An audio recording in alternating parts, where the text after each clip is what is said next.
November is National Diabetes Awareness Month, and today we're taking a closer look at how to better understand and prevent this growing health concern.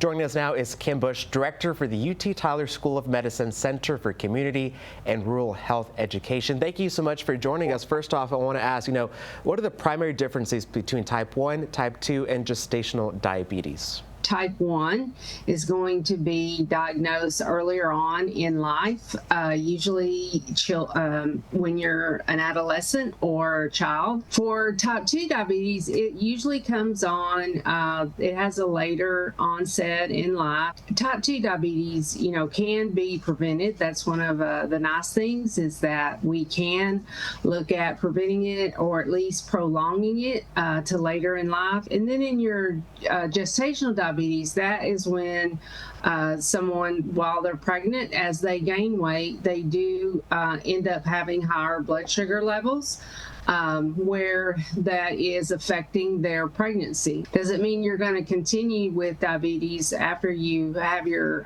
deliver your baby? But it is a risk factor. What are some early warning signs of type 2 diabetes and even prediabetes that people can often overlook? Yes, that's very important to be thinking about. So a lot of times people complain of excessive thirst. They're drinking water, they're always thirsty, there's a frequent urination. If you do not get checked out, it's a potential that your vision can be affected. So if you're having, like, one morning your vision is very cloudy, and then later in the day you can see better. So those are some things that can happen as well.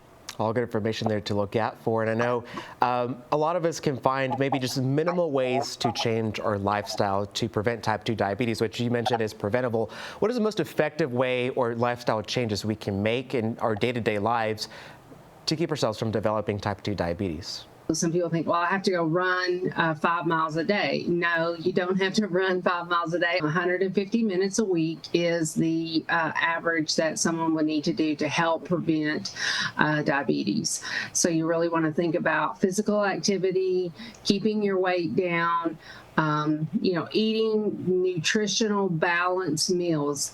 How's the use of GLP-1 or GIP receptors, like the agonist, like Ozempic, change the landscape of type 2 diabetes management?